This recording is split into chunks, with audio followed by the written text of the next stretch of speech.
Okay, good morning. Tuesday, October 22nd, 2024. A couple of things. I didn't actually need to wait until the recording for this, but one is what was the well, one is that I finished recording the audio version of my new book, Sought Through Meditation, and the engineer says somebody's supposed to listen to it to make sure there aren't any really bad, like technical glitches in it. So if there's anybody who wants to volunteer to listen to it, I knew it was going to be Eleanor. So, okay, Eleanor and Anne, I will be in touch with you both and we'll figure it out. That's if you've ever had a chance to record an audiobook, you know that it's somewhat grueling. It's a lot like work.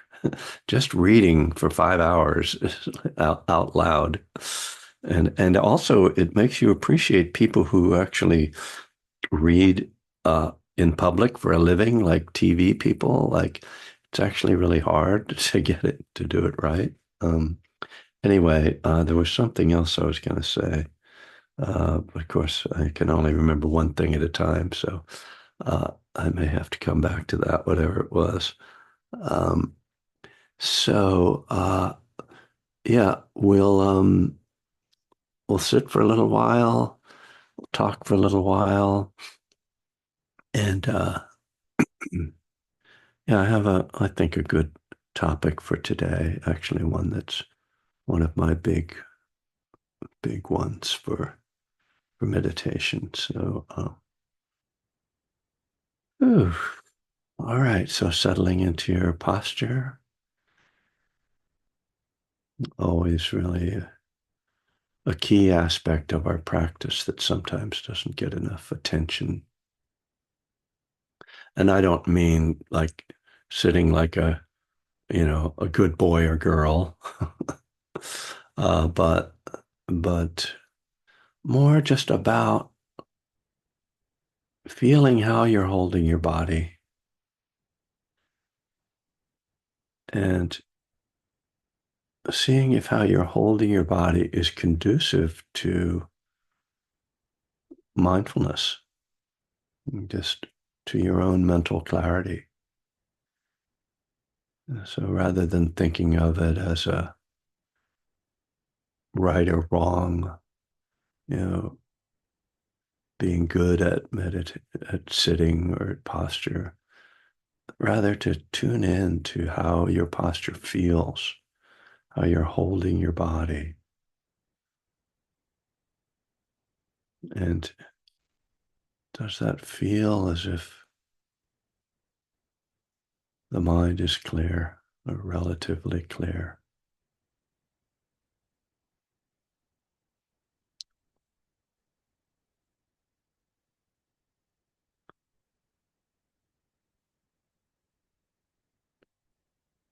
And so then just attuning to the feeling of sitting and letting your body soften, having a sense of kind of arriving and settling.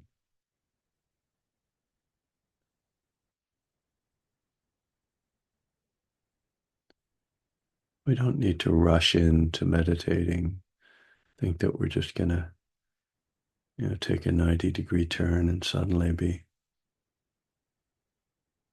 concentrated or in some special state. Well, it's really just a gentle settling, connecting, and feeling the breath moving in the body.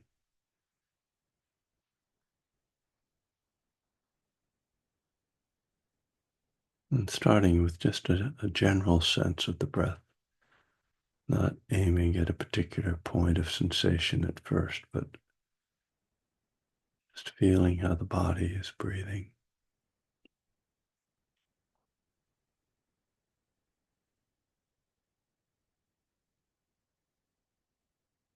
And the breath has a natural calming on the body if we Just allow it. Allow it to move naturally and if we bring attention to that movement,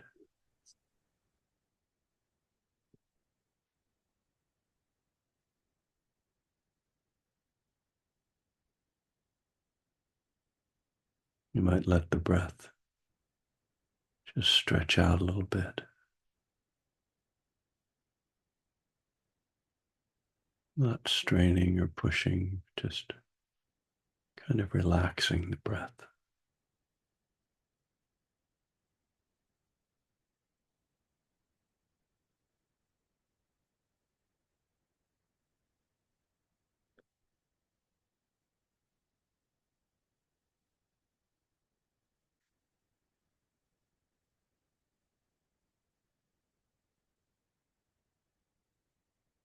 And when you are ready, you can start to focus more precisely on one area of sensation with the breath, either at the nostrils or the belly.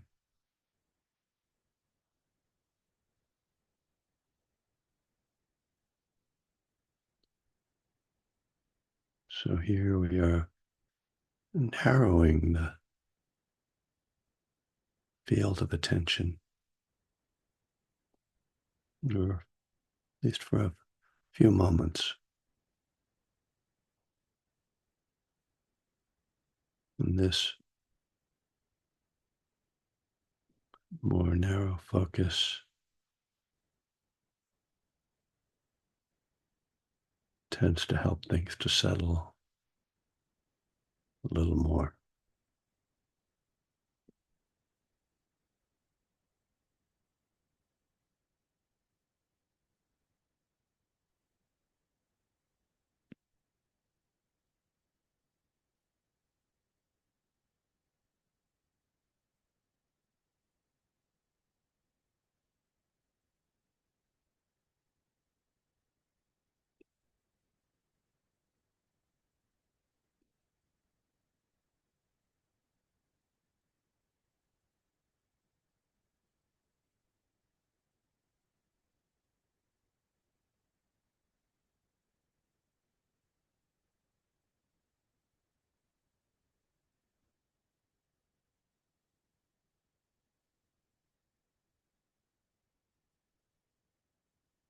It's it's natural that the mind will wander when we try to narrow the attention or concentrate on one thing.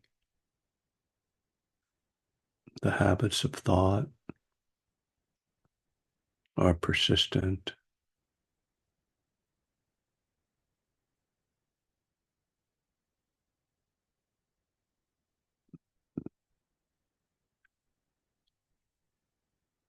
But we don't want to be in an antagonistic relationship with thoughts.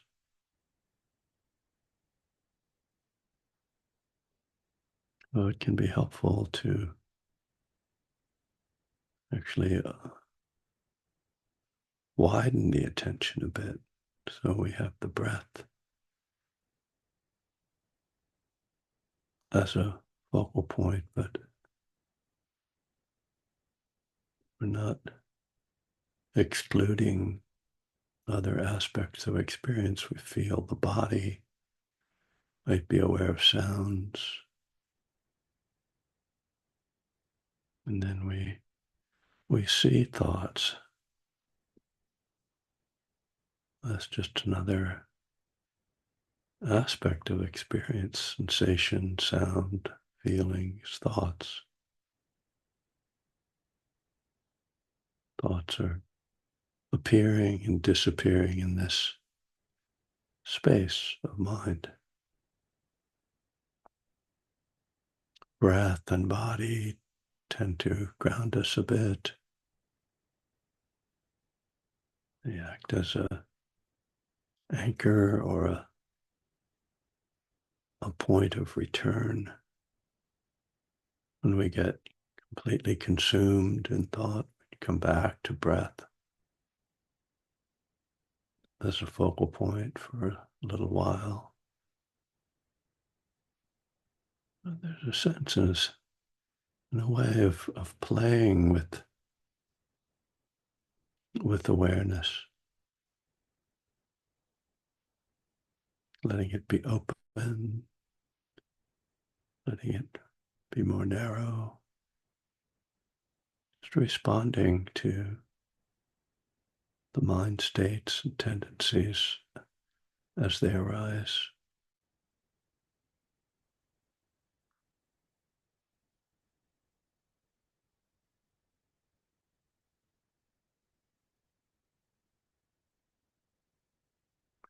When we try to force the mind into one mode, it tends to create more tension. So we have more of a sense of flexibility.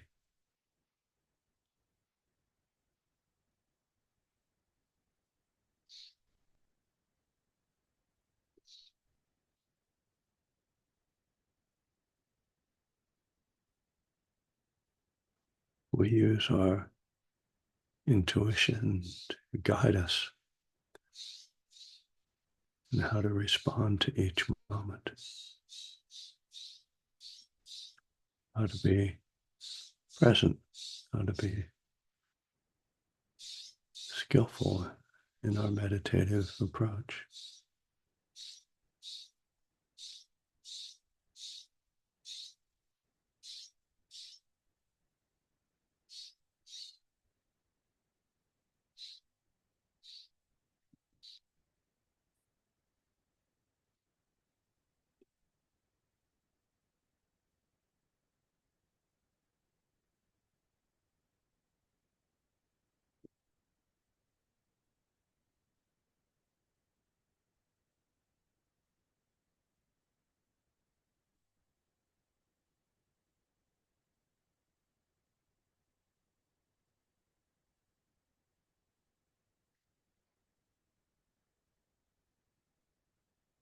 And this process is informed by kindness.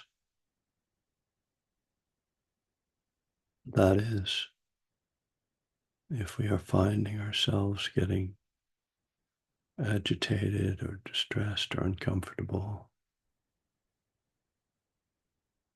we don't try to push,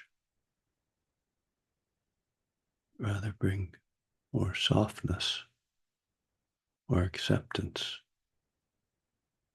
gentleness.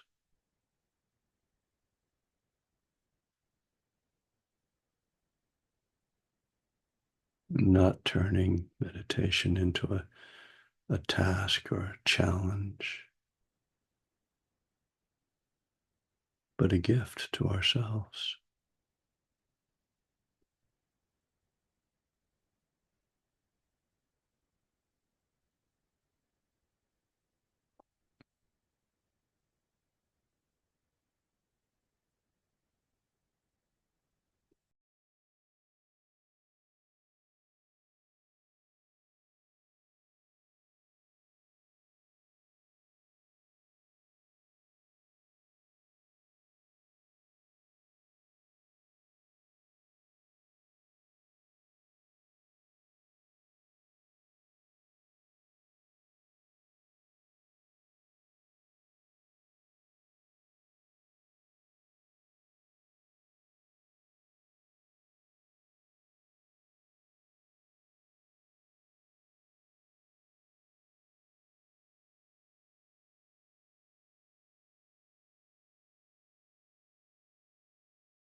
All right.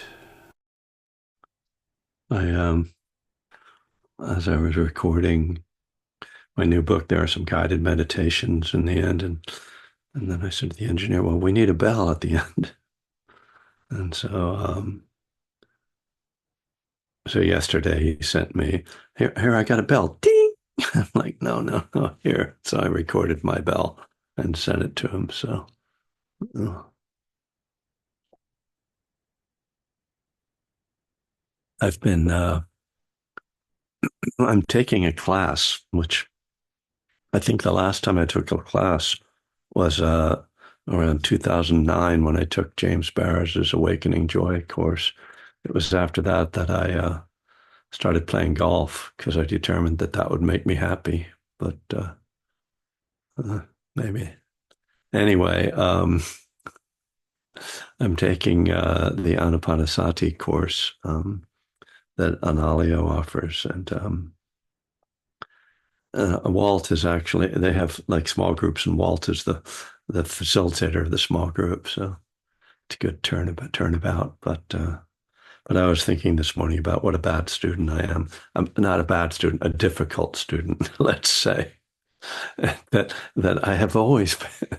I went back thinking about how I was in college and, arguing with professors. Uh, anyway, um, so it's that, and I've talked a lot here about Anapanasati, which is mindfulness of breathing, or, ana in breath, ana out breath. So mindfulness of breathing in and breathing out. Sati is breath or mindfulness. So, um, and so it's something I investigated a lot in it. And it's sort of strange because, I dove really into that practice, I think 3 years ago, and then started to write about it as I tend to do, and then wrote a whole lot about it, and then, worked with that. And what I wrote, met with Ajahn Pasno about that. And then I went on a long retreat last fall, 6 weeks, to kind of just to explore and try to go deeper with the practice. And in a way, it kind of blew up for me. In a way, like I kind of uh, the Anapanasati is these 16 steps, and it it I kind of lost interest in it as a structured step by step thing, and because I came to view the steps as just organic aspects of meditation that kind of will unfold if I just stay present and keep working with mindfulness. But I guess I don't know. I lost my juice for it, which is sad. I feel like, I'm in confession here. Bless me, Father, for I have sinned. Um, it seems bad. I feel bad about it. But so it's interesting going back and like going through this course, and they're like, and sort of asking you to like go through it in this way. And I have a very hard time like doing that, going through it in that way. And I'll say, this is maybe a little more than I was planning to talk about in terms of my own practice, but again, people who've been with me know, like I kind of teach out of my own experience, and certain, I've been doing this practice since the fall of 1980 is when I first took a class in Vipassana meditation, and I've done it that whole time. I mean, as most people know, like I wasn't sober yet, but still, I went on retreats and I was practicing it. And in those 44 years, there's, I don't even want to call it evolution, because evolution suggests like progress. And I'll just say, there's just it just changes, right? It keeps changing. I mean, to state the obvious, But I've gone into some, different spaces with my practice, very, and I mean, for instance, I'll talk about the gathas practice that Thich Nhat Hanh teaches, where you have the five phrases: in, out, deep, slow, calm, ease, smile, release, present moment, wonderful moment. I left one out, I think. Anyway, uh, they're all in my book. Most of my books have that practice in it, and that was my. I learned that practice around 1988, and I did it for about 5 years. That was like my main practice, and and then it ended. It's like then it stopped being my main practice. But it led into something else. And I got into, I came as, they call it jhana practice. I hesitate to call it that these days. But concentration practice that was my main focus for over a decade. And then that just stopped, and I can't explain it exactly. It's like you play it out. Um, and I don't. So so the same thing sort of happened with the Anapanasati practice, relatively quickly, just in about 2 years. I kind of got really into it and really explored it, and then it just kind of like, oh, that's not happening anymore. So I don't, you know, there's no real point in telling you this, except I guess to me, the teaching out of that is to trust and follow your heart in terms of your practice. Don't get too stuck in like, I should be doing it this way. A lot of teachers will say, oh, this is the best way, and you should do this, and this is how you attain this or that. Um, but you have to, your own process has to unfold, and and only you can sort of know what that means. The most important thing, and I say this in my new book, is just don't stop. Just keep going. Just keep practicing. And yeah, ideally, keep spending more time on it. Again, this is like one of my little themes, which is that time is the irreplaceable factor in meditation. We get very technique oriented, and this is another risk of the Anapanasati. Oh, I've got the technique, right? I'm going to do the practice that will lead me to this. And it's like, maybe, but what will really make things happen is if you sit for a longer time and if you go on a longer retreat. And our friend Anne, if you don't mind me saying, just came back, just sat for a month, and it was the first time you sat for a month, and it was like kind of mind blowing in a way, right? Like there's stuff that just happens when you put in time, and I don't care, uh, I think teachers tend to be very technique oriented, and Westerners were very, scientific. Well, what's the best meditation? All that crap. Sorry. Calm down, Kevin. Time. Put in as much time, and everything will unfold. More will be revealed, right? And here I'll bring this back to recovery so that we can, say that this is a Buddhist recovery meeting or gathering. How is how do we define success and recovery? By time. And we know there's people who don't really, get very far in their recovery. They just don't drink and use or whatever. But if you stick with it, and of course you have to be engaged in the process, whether it's 12-step process or any other kind of process that you're working with. But it's the time that's the irreplaceable factor. You can't get extra sober by working the steps harder or something silly like that. So it's just my encouragement, I guess. And it wasn't really what I was going to talk about, but I rarely do stay on a topic. So, but what I was going to talk about is um,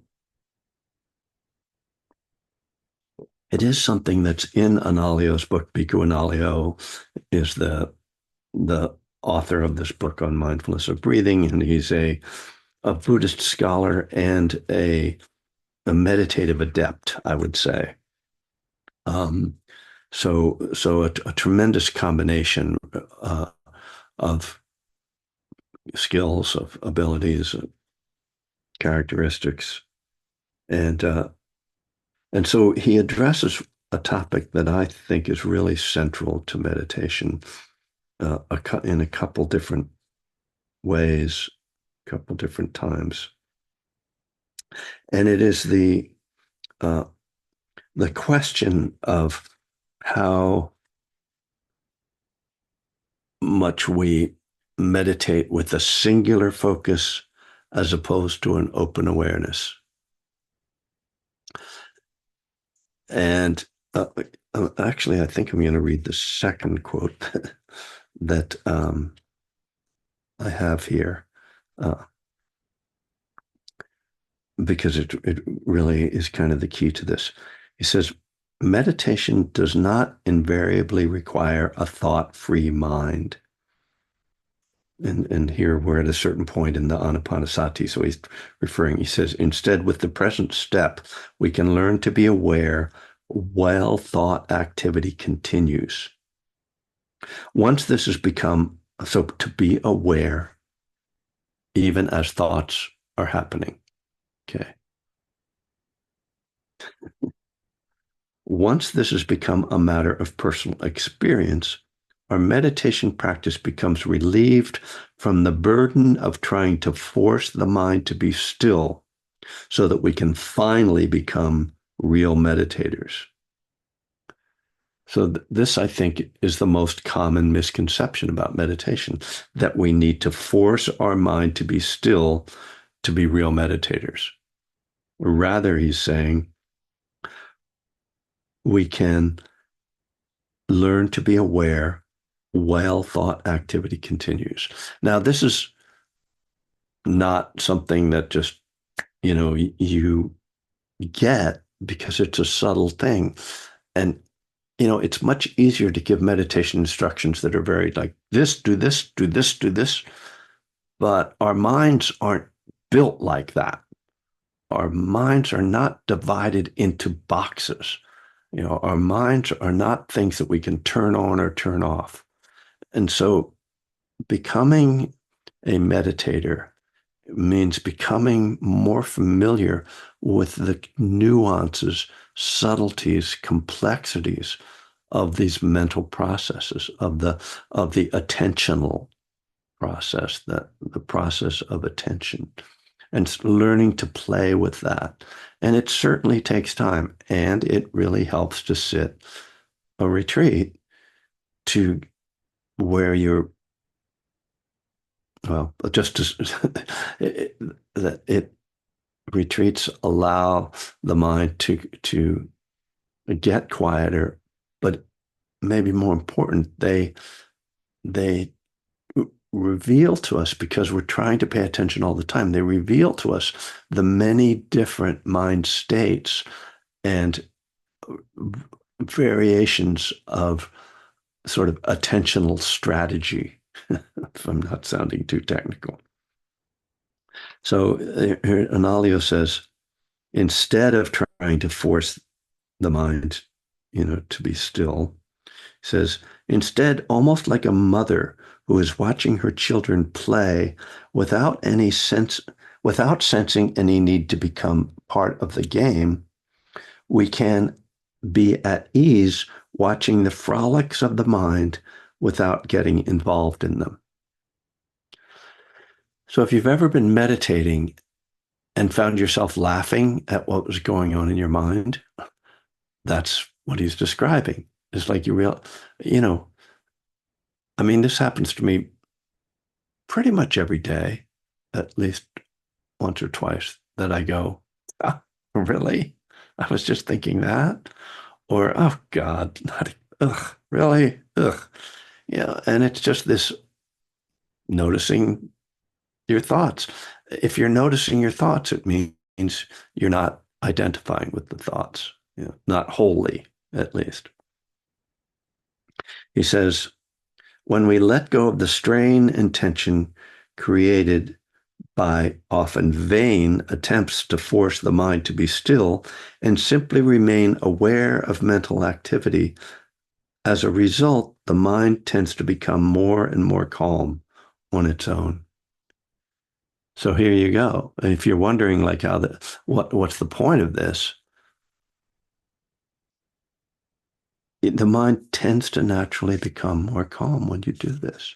It's almost counterintuitive, but it's because the thing that first of all, the reason that forcing the mind to be still doesn't work is that forcing is an expression of aversion, right? Of one of the five hindrances. It's also, a form of craving, another craving for it to be still, or aversion to it being busy, however you want to describe it. But you are by definition then acting out one of the hindrances, and the hindrances tend to disturb the mind. So it's this tricky thing of being able to kind of sit there and go, oh, there's crap going through my mind. It's okay. Hi, crap. I'm not. Go ahead. Go ahead. All right, fine. If you really want to, fine. I'm not going to stop you. And it is kind of that thing of, how uh, toddlers, scream and yell, partly to get you to freak out. Like their way of controlling they don't have much control in the world, but one thing they can do is make their parents upset. So that's like a form of control for them.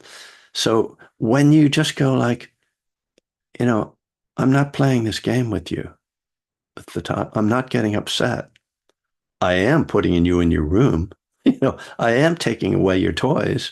There are consequences, but I'm not getting upset. You're not getting me. So when you don't react to your mind's own toddlerness, which our minds sort of are, then it doesn't sort of, nothing feeds it. It can't sustain that kind of energy. So I'm going to go back now. So that's if you're familiar with the Anapanasati, that's he's talking there about the um, second tetrad, which is about feeling tone, and but somehow talks about mental activity. One of the mystifying things about the Anapanasati, but so the second tetrad, for those who are following along and if familiar with this, parallels the second foundation of mindfulness, which is feeling tone. So his basic idea here is that um, the feeling tones trigger thoughts, right? And that's a whole other topic for another day. But um, so, but back in the first tetrad, which is just on body and breath, uh, just um, he has a section called modes of attention. So this is, I have time for this, right? Yeah, okay. So in the first tetrad, here I am like telling you like that I don't do this practice anymore, but anyway, here are the four steps of the first tetrad. Being aware of the long breath as you're breathing, being aware of the short breath as you're breathing. So that's, let's just say, becoming really like focusing in on the breath and really being present with the sensations of breath. But then the third step is opening up and being aware of the whole body and the breath.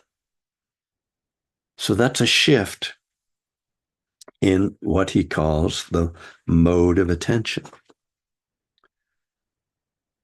And it's a key shift right? Because you're going from, I'm meditating, here's my focus, my breath. That's easy. I mean, easy in terms of I know what's going on here. Now I'm making a shift that I'm going to be aware of two things instead of just the breath. I'm going to be aware of the breath and the whole body. And this is kind of, how do I do that? Oh, well, you practice, you fool around. Just see it, just check it out. It should be said, or it can be said anyway, that now the rest of the Anapanasati Sutta, which we call the Sutta on Mindfulness of Breathing, is about being aware of the breath and something else at the same time. So only the first two steps are just involved with the breath, and everything else is a combination of that. You could say two things, but there's an argument to be made that there's a whole cumulative process. But let's just say you're aware of the breath here and the whole body. So this is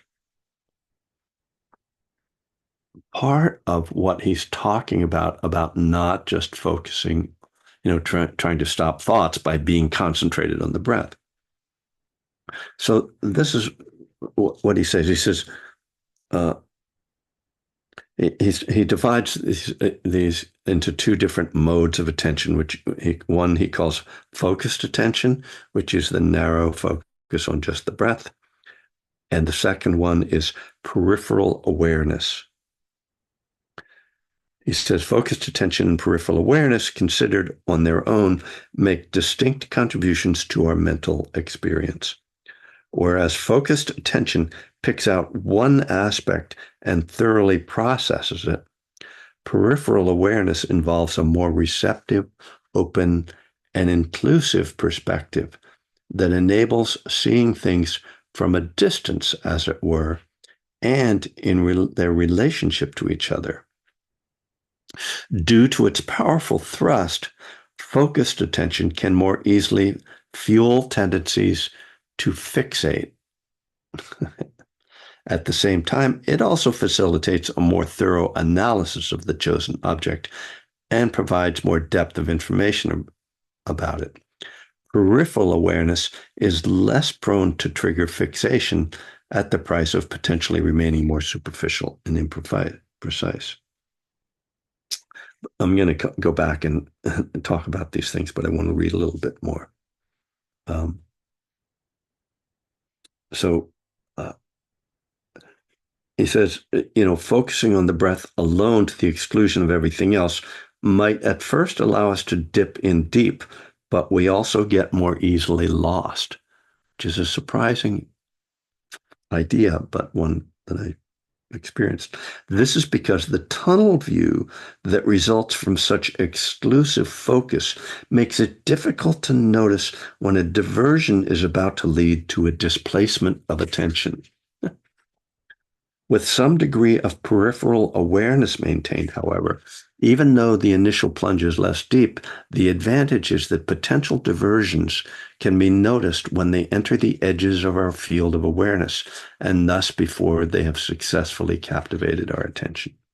So just to speak to that last idea, my image for this is that you are watching if you were using just focused attention without peripheral awareness, it's like you're watching the front door with such focus that you don't notice someone slipping in the back door.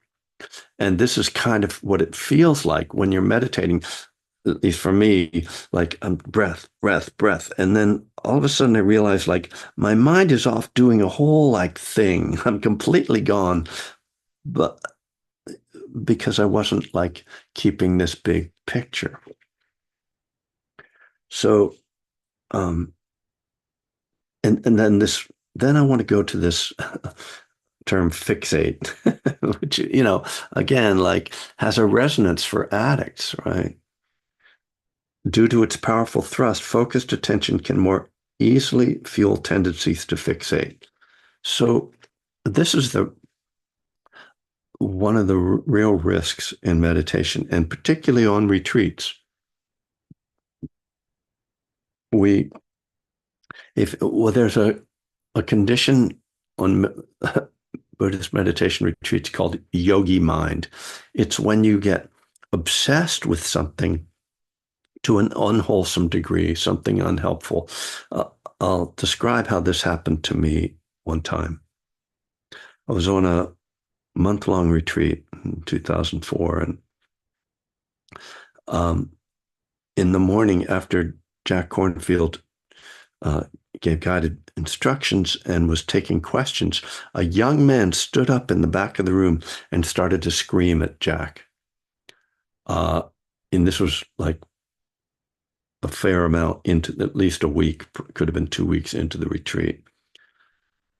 And you can imagine that's very disturbing. He was obviously having some kind of he was decompensating. I love that word, phrase or word.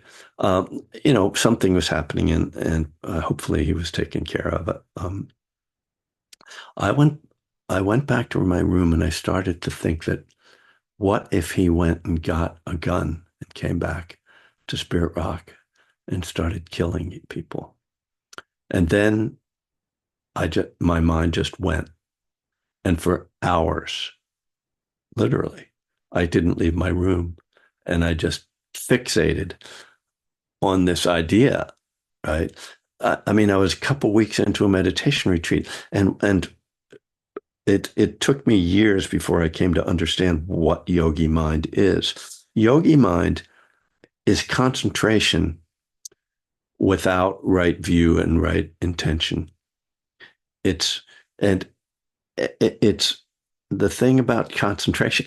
People really think, oh, concentration, that's like so great.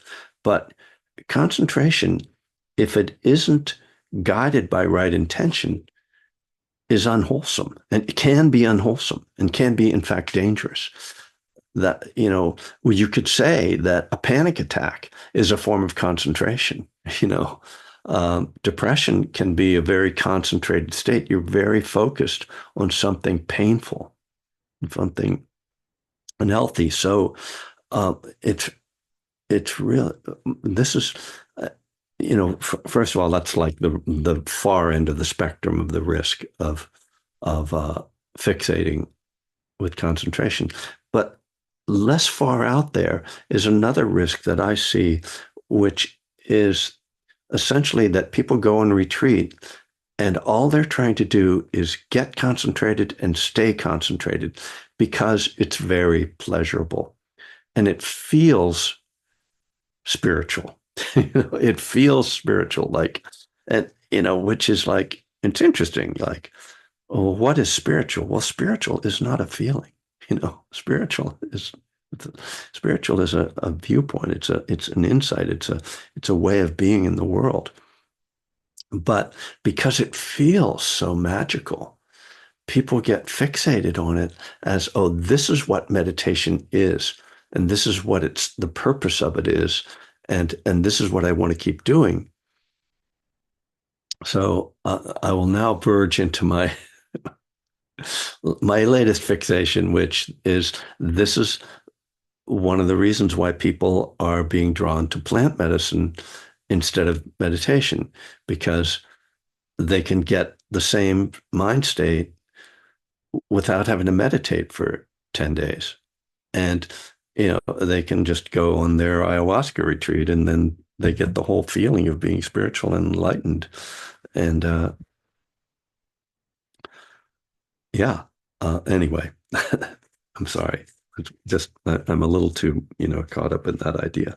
So I want to come back to this simple idea: focused attention versus peripheral attention. And I want to really encourage you, if you don't already do this, and if you've never played with this, to really see if you can work with developing more wide, or as Analayo calls it, peripheral awareness, rather than just trying to be focused on the breath, and to notice if you have this idea or habit of thinking like, oh, I have to get rid of my thoughts, but rather that, oh, you can be just like that mother observing the kids playing. Okay, my mind is playing. It's doing its thing. It's okay. I'm here. I'm in my body. I'm breathing. I can feel my breath. I'm not like shutting everything out, you know, but I'm present. I'm here. And that I think you will find, and I know many people here have experienced this, is a much more pleasant state, is a very easeful state. There isn't like a striving in it. I'm not trying to get somewhere. And, at times you'll come to lose it completely and you'll be completely spaced out. And then you come back and you're like, oh, okay, I was gone. Rather than like, oh, trying to cling on to it. So I hope that held together in some sense. I remembered the other thing I was going to say besides whatever I said that I remembered I needed to say. But the other thing I wanted to say is that we're going to turn this. Looks like we're going to turn this class into a podcast so that in the future you'll just be able to, if you miss a class and you want to listen to it, you'll just be able to go on Spotify and go like Kevin Griffin's podcast, boom, and you can just listen to it, and we'll have that. I don't know if we'll get all the old ones in.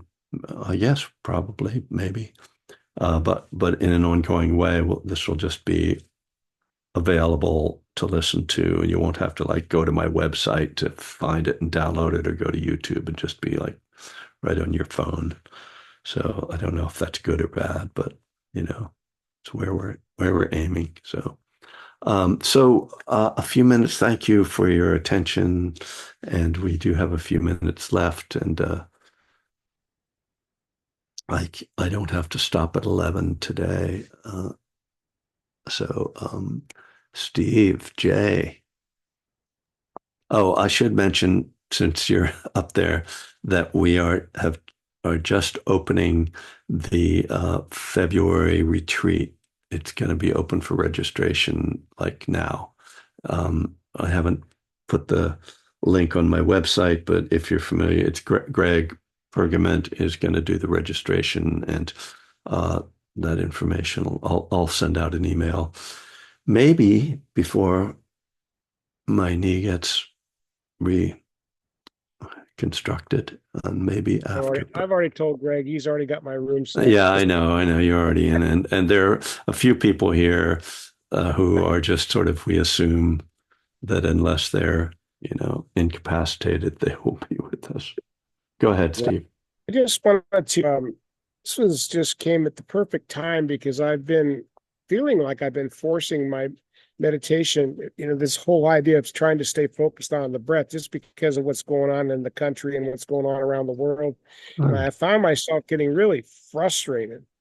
And my mind does what you're talking about naturally. So thank you. I just really appreciate that because sometimes these things come along right at the perfect time. I'm just going to let that free flow and enjoy it. It's going to be what it's going to be, yeah, rather than get frustrated and go, why am I doing this? This is getting to me. yeah, yeah. Thanks. And yeah, when I sort of started to play with this kind of meditation, I wasn't sure if it was, you know, authorized or not, sort of. Uh, but yeah, it was like, well, this feels right. So eventually, the closest thing that I've encountered, at least when I first started to practice like this, that that kind of paralleled this in terms of meditation instructions, is Joseph Goldstein's Big Mind meditation. Um, so that's something you can check out on Dharma Seed. And Thank you. PB. Thanks, Steve. PB. Yeah. My other identity. Hi, Hi. good day. I just wanted to say that I'm so glad. One of the things I want to say was I'm so glad I stuck with the practice because my understanding was for a long time, long time, that's we focused on an object, right? Yeah. Even I learned choiceless attention, but I didn't quite understand what it was, you know, Yeah. um, Right. or how to do it. And so, but to gradually learn through time and teachers, thank you, and that that to me now, it's really all about tapping into awareness and being with the breath in awareness, with awareness. I don't know what I can't explain, but Yeah. Yeah. this holistic view. And I think, and I did learn whole body breathing early on.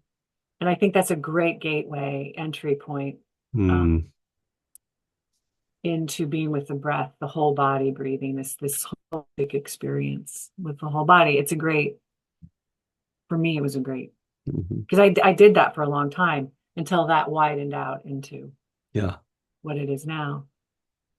And the other thing was you said about you make a parent, you make, toddlers try to make a parent upset. Well, that is true sometimes. I thought to get their attention, I thought they just really want the parents' attention. I mean, when you have twins, Yes. from the get-go, from conception, they want your time. So the mind, like the habit mind wants to like hog like all of it, you know. It's just like, oof. Yeah. So I love that image of because I have that experience of being a mother, right? And Mm. with the kids and being with them, but not like in it. Just Hmm. it was these quiet times at home, like beautiful. Never thought of that as meditating, but I didn't have a phone back then, so I couldn't like look on my phone. So Yeah. anyway, thank you for bringing in Analayo's focused attention and peripheral awareness. I love that. Mm. I love it's like hanging on the skeleton. Yeah. Thanks. Thanks, Anne. It's nice to have you back. To be Uh, back. and so there was a question about the retreat. So we've been teaching these retreats in Northern California. Really, I mean, I started teaching them in 2004. We're now at a different center, Redwood Glen. It's the home of the worst food in Northern California. So it's a great practice of, Sure. it's really the Ajahn Chah, it's the Wat Pah Chat of, or the Wat Pah Pong of Northern California. Um, but it's February 25th to March 2nd. So it's, I think that's right. It's 5 nights. Mhm. Uh, could be February. How many days are there in February? Right. Anyway, It's leap year, 2021. yeah. Oh, is it leap? No, no, No, this it's was not. leap year. So it's the 25th to the March 2nd. So that's, yeah, 5 days. And yeah, I mean, I can talk more about what retreats are like, but everybody should come. Although there's not room for everybody, so everybody we'll try to fit you all in. You can stay in the cabin. Um, I also want to say that if you live in a battleground state, get the hell out there and volunteer. Thank you. My daughter just headed to Pennsylvania, so she's in Carlisle, Pennsylvania, knocking on doors. Um, so if rather than trying to answer everything about the retreat, I'll send out an email to this group as soon as I can get that organized, and you'll get all the information. Robin, hello. Oh, Now I can't hear you. It looks like you're. Oh yeah, you are still muted. Sorry.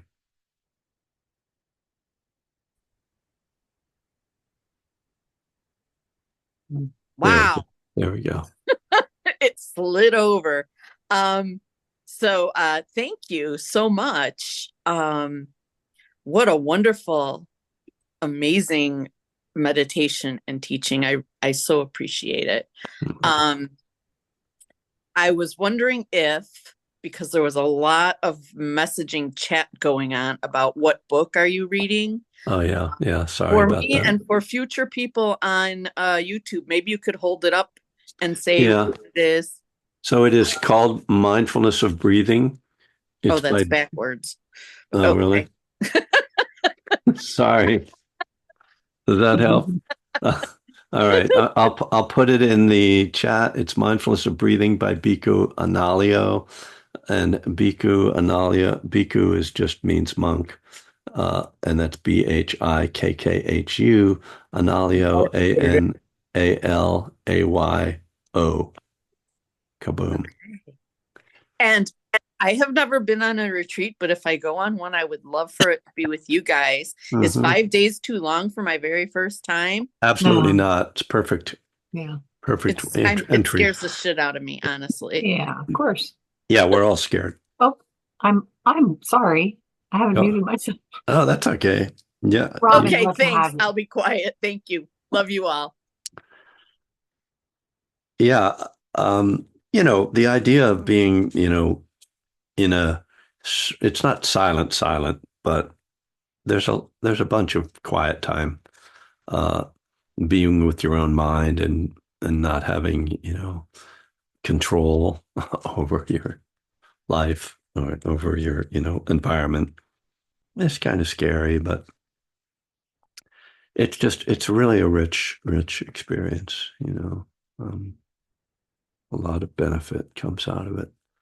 Well, we have dialogue too, right? Yeah, that's There's right. dialogue, time to share, time to Yeah, get it yep, out. That's yep, the unique thing about this retreat is that it's not completely in silence. There is select moments during the day. yeah, Yeah. yeah, and which means you might be less likely to get fixated. So there's that. But others might say, well, you won't develop as much concentration, but uh, there are many forms of concentration, and one pointed concentration. Yes, you're not as likely to develop that, but open, spacious concentration, which I view as actually more beneficial, you are likely you can develop that quite naturally on this in this form. Deborah. Thanks, Kevin, for the metaphor of a mother watching children play. I Mm, really enjoy that. It also reminds me of like equanimity mhm, for one's yes. thoughts, just that sense of observation. But I really want to know what you did with your yogi mind when you thought about the loose cannon with a gun. Like, Oh, I did nothing. And I actually saw the next day I saw Jack Cornfield and I told him what happened. He said, why didn't you come and talk to a teacher? I was like, I didn't think of that. oh, I just was like caught up in fear. And finally, I don't remember how I mean, it just, obviously it played out. It just ended, but it was very consuming and I'm not proud of it. I didn't handle it well, but handling it well, trying to look good and be a serious meditator are not really compatible qualities, kind of like trying to look good and being a sober alcoholic. They don't necessarily go together, you know. I have to say that when I come to that place in that book, I immediately think of the line from the Metta Sutta, which is, even as a mother protects with her life her child, her only child, so with the boundless heart should one cherish all living beings. You know, so yeah, I don't think of the so if I'm going to connect that to what Analayo is saying, yes, there is this observing of the mind as if it were just a child playing, but the observing is done with love and protection, and there's a protective quality. So we're not just letting the mind run wild. And if the mind is, disturbed or like really, in a negative space, there's a loving and caring quality that we bring to it. So I think I'm going to, add that to Analayo, if I may. Maybe if I had his number, I'd text him. I think you should add this to the. A little caveat. Yeah, a little caveat, which I think is really, really important. I don't just think it is really important, because in my own practice, this is, I talk, and I think this is becoming another sort of consistent theme for me, that having this quality of loving kindness there always as a partner, really always as a partner with the mindfulness is so important, because just like that tendency to fixate is like kind of based on some idea of how you're supposed to meditate, the tendency to just like, well, that's just the way it is, rather than, oh, this is really uncomfortable. What's a wise and a helpful way to respond? I'm sitting here like really distressed. Oh, and again, we need to develop, because it takes time to really cultivate this quality of loving kindness naturally. But we cultivate this quality of like meeting those distressed states with kindness. So I see I've run way over, and I've lost half my crowd. All right. Thanks for everybody's just being here, and like seeing all the nice comments. Thank you, Carson. Good stuff today, Namaste. Kevin. Really, really good stuff. All right. Yeah. So my I journey. I am hoping to be off any, mind-altering substances by next Tuesday. And so plan on seeing you. We'll see I'm sure I'll have some kind of a teaching from the. You'll be fine. Yeah. If not, you'll be amusing, if nothing less. Right. He's always amusing. I know. Oh. All right, you guys. Good luck with your surgery, Kevin. Thanks, Good Carson. luck, Good to Kevin, see you. yes. You'll Thank be you. fine. Thanks, everybody. Bye-bye. Bye.